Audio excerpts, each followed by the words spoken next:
Hola amigos, soy Óscar Magro y hoy en Motor.es vamos a hablar del Renault Megane E-Tech eléctrico.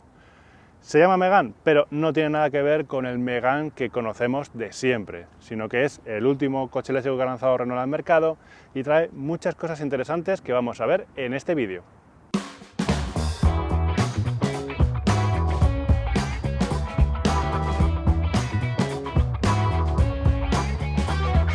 La carrocería del Megane eléctrico está plagada de líneas sinuosas y superficies planas que confieren a este modelo un aspecto moderno y elegante. En el frontal se impone el nuevo logo de la marca, acompañado de unos faros full LED adaptativos, cuya luz diurna discurre hasta el paragolpes. Un paragolpes llamativo gracias a su diseño con forma de flecha y un color dorado en el tope de gama. La suave caída del techo proporciona un aspecto aerodinámico, un techo que puede ir en color negro o gris contrastando con el resto de la carrocería. En la parte trasera el protagonismo absoluto es para los pilotos LED de diseño muy fino que están unidos entre sí. Otros elementos que dan mucha personalidad a la carrocería del Megane eléctrico son las llantas de aleación de hasta 20 pulgadas o los tiradores enrasados de las puertas delanteras y ocultos en las puertas traseras. Tampoco faltan guiños a su origen. El gallo es el símbolo nacional de Francia y se ha trasladado ese emblema patriótico al parabrisas del Megane, como recordatorio de que este coche es muy francés.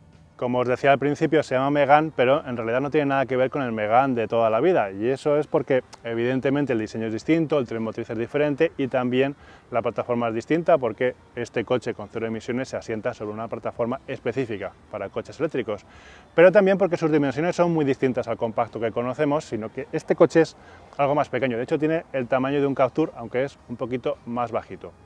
¿Y cómo afectan esas dimensiones exteriores al espacio interior? Pues vamos a echarle un vistazo.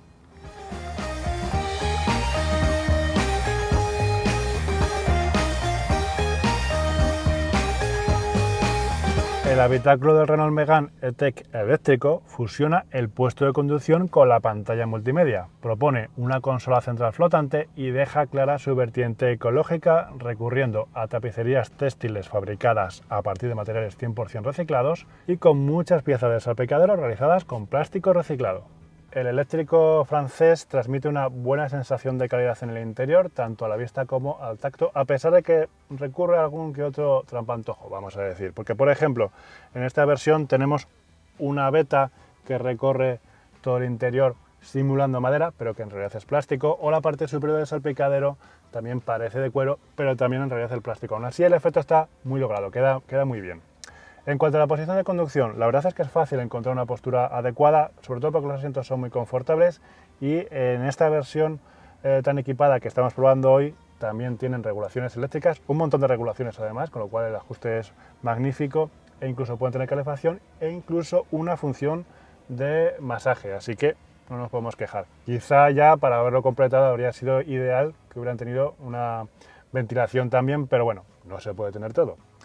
En cuanto a la posición de conducción, sí, es cómoda, pero en mi caso concreto me ocurre que no veo la parte superior del cuadro de instrumentos porque el aro me tapa un poquito la visión. Puede ser algo que me ocurra solo a mí por mi posición en concreto y demás, pero es algo que también os puede pasar a vosotros. Va a depender un poco de la estatura y de cómo os guste ir conduciendo más o menos, pero bueno, es algo que me ha llamado la atención, que hay una parte del cuadro de instrumentos que no veo. Un cuadro de instrumentos que, por cierto, es completamente digital, utiliza una pantalla de 12,3 pulgadas, tiene una muy buena calidad de imagen y además se pueden cambiar un poco los niveles de visualización, aunque es verdad que todos más o menos vienen a ser parecidos, no hay una diferencia muy grande entre unos y otros. Otro detalle que me ha llamado la atención de este puesto de conducción es que en la parte derecha del volante tenemos muchísimos mandos, todos acumulados en muy poco espacio. Porque tenemos la palanca que nos sirve para seleccionar las posiciones del cambio, tenemos también la palanca que nos sirve para ajustar el limpiaparabrisas y tenemos el módulo del audio que es algo también muy típico de Renault desde hace muchos años, aparte de una leva también, con lo cual tenemos muchos mandos todos juntos. Es cierto que una vez que te acostumbras a ello no tiene más problema, pero al principio sí que es un poco, vas a cambiar de marcha y a lo mejor pones el limpia, pero bueno, cosas que al final en el día a día vas cogiendo el truquillo. Una curiosidad es que este Renault eléctrico puede equipar un retrovisor interior digital, es decir, puede usarse como un espejo convencional o recibir la imagen de una cámara posterior. No me suelen gustar mucho los retrovisores digitales porque es difícil calcular la profundidad, pero en este caso creo que resulta bastante útil porque la luneta trasera es muy pequeña y deja muy poca visibilidad a través de un espejo convencional. Hablando de pantallitas, no puedo dejar de mencionar una parte fundamental y no es otra que el sistema multimedia. Emplea una gran pantalla de 12 pulgadas en formato vertical y su principal característica es que está basada en el sistema operativo Android, así que todo se maneja como si fuera un móvil. Todo resulta muy intuitivo y evidentemente cuenta con una perfecta integración con los servicios conectados de Google. Por ejemplo, el navegador es Google Maps. También tiene actualizaciones remotas y, por supuesto, cuenta con conectividad con Android Auto, faltaría más, y con Apple CarPlay. Sabiamente, la marca francesa ha mantenido fuera de la pantalla el módulo de climatización, con mandos físicos además, y que puede tener una bomba de calor opcional, un extra muy recomendable en cualquier coche eléctrico.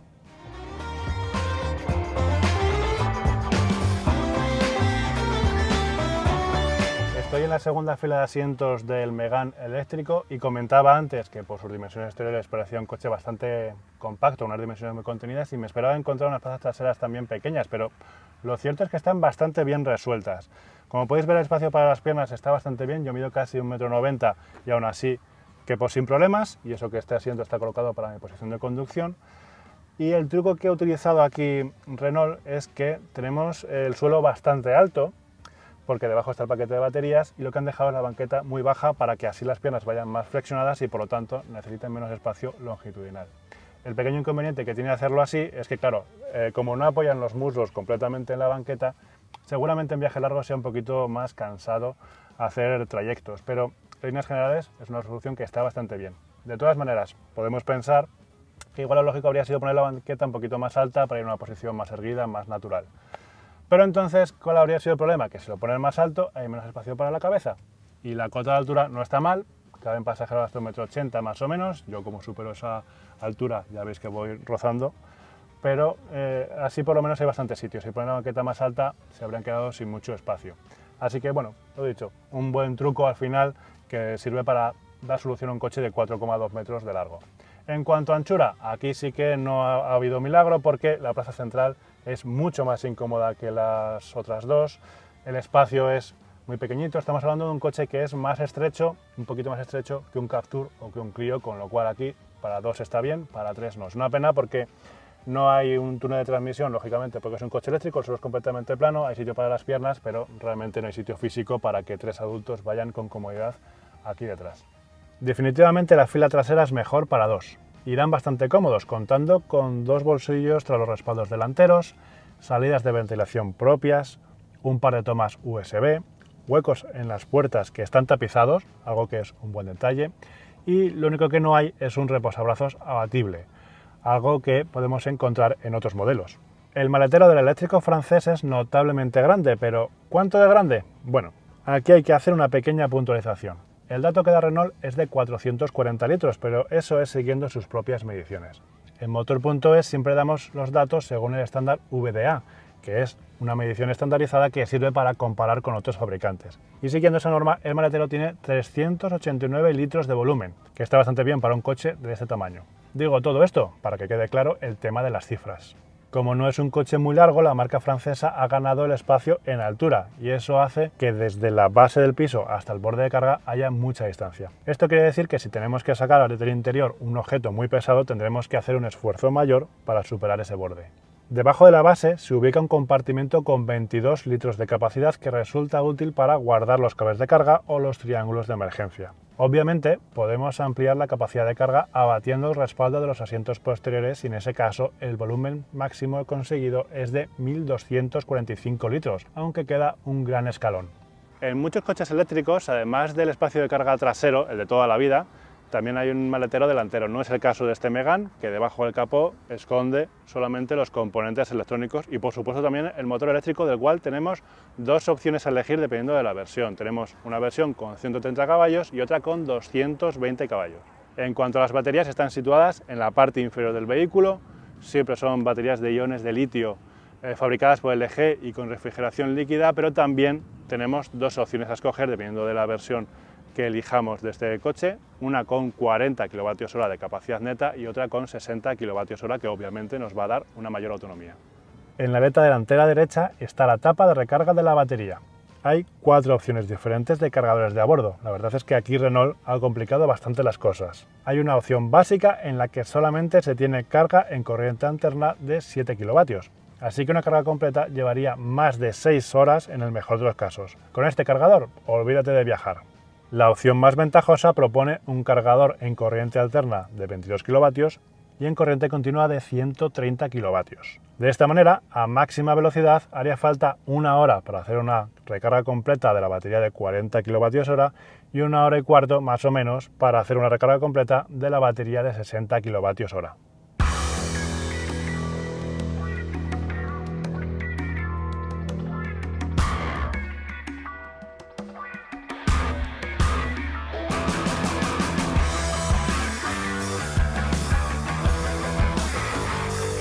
Os he hablado de potencias, de baterías, de velocidades de carga. Vamos a ver cómo se traduce eso en la parte práctica. Estoy probando la versión tope de gama del Megane eléctrico, es decir, la variante con 220 caballos y con la batería de 60 kWh. Homologa una autonomía eléctrica que oscila entre los 427 y los 454 kilómetros dependiendo del nivel de equipamiento que tengamos. Los consumos que he estado consiguiendo con este coche, en trayectos variados a ritmos más o menos despreocupados, rondan más o menos los 17 kWh a los 100, con lo cual es una cifra que está bastante bien, no es ni especialmente alta ni especialmente baja, está más o menos en la media que se puede esperar en un vehículo como este, y eso nos va a permitir hacer en torno a 350 kilómetros, quizá un poquito más, con una sola carga. En esos viajes de larga distancia que normalmente vamos a hacer por autopista, evidentemente el consumo va a ser mayor y la autonomía se va a reducir. Los datos que he conseguido yo han estado dándome unos 19 kWh a los 100 kilómetros en esos trayectos yendo por autopista a 120, velocidades legales y demás. Eso nos deja una autonomía de en torno a 300 kilómetros, que sí que nos permite embarcarnos en estos viajes largos, porque además después podemos hacer la recarga, que como os he dicho antes, se puede cargar a 135 kilovatios y eso nos permite que tengamos hasta el 80% de la batería recargada en una media hora aproximadamente, quizá un poquito más. Para hacer la recarga completa, como ya sabéis, ese último 20% siempre es muchísimo más lento y ahí necesitaremos hasta hora y cuarto para hacer una carga completa, pero para recuperar buena parte de la autonomía en media hora estaría listo. Dinámicamente me parece un coche muy convincente, es muy silencioso en todo momento, incluso yendo a velocidades altas. La dirección es muy rápida, es cierto que es poco informativa, pero es muy rápida, es muy directa. Y además la suspensión tiene un traslado muy acertado, tiene un compromiso muy bueno entre agilidad y confort.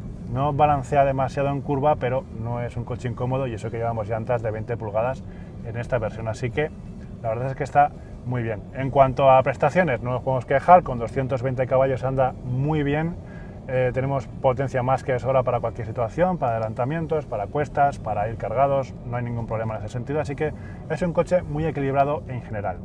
El Megane eléctrico cuenta además con unas levas detrás del volante que nos permiten cambiar el nivel de regeneración del vehículo, es decir, que vamos a tener hasta 4 niveles, en el cual en el más bajo no se retiene absolutamente nada y en el más alto sí que frena mucho el coche, pero no llega a ser un coche que funcione como otros eléctricos, que es esa sensación de un único pedal, de que te puedes olvidar del freno porque el coche para por completo.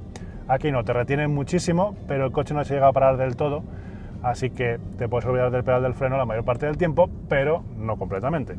Además, en el volante hay un botón con la inscripción Multisense que hace referencia a los modos de conducción disponibles, que cambian diversos parámetros del vehículo para adaptarse a nuestros gustos y necesidades. Están los modos Eco, Comfort y Sport, además del modo Perso, que permite ajustar cada parámetro de forma individual.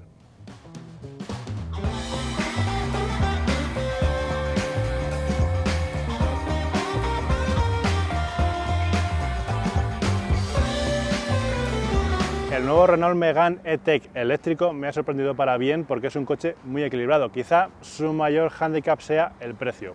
Está a la venta desde 36.600 euros, que es una tarifa que, bueno, no está nada mal, pero en realidad pertenece a la versión de acceso, que tiene la batería pequeña, no tiene carga rápida, en fin, la versión que no queréis. A medida que vayamos subiendo escalones en la gama y queramos un coche con más características, el precio va a subir muy rápidamente y baste decir que esta unidad del vídeo, que es la más completa, cuesta más de 50.000 euros. Así que la última palabra la tienes tú. ¿Qué te ha parecido el nuevo coche eléctrico de Renault? Dímelo en los comentarios, dale a me gusta a este vídeo, suscríbete al canal y nos vemos en la próxima.